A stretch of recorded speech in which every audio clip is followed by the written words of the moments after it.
Shivkumar DJ Shivkumar DJ Shivkumar DJ तोहरे लहाजिर बाटे प्रेम के प्याला हो बाड़े में हरिदान हमते गजबे ऊपर वाला ई प्यार के मौसम के नहीं अंत होके हो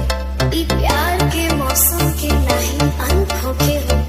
जीवन में अपना हर दिन बसंत होके हो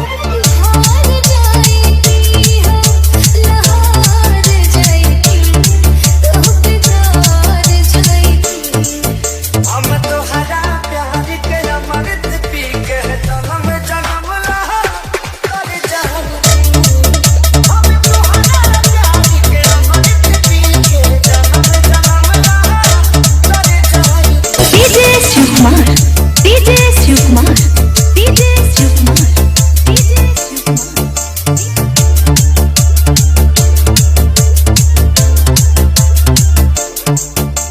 चाहता निभेवल तोहके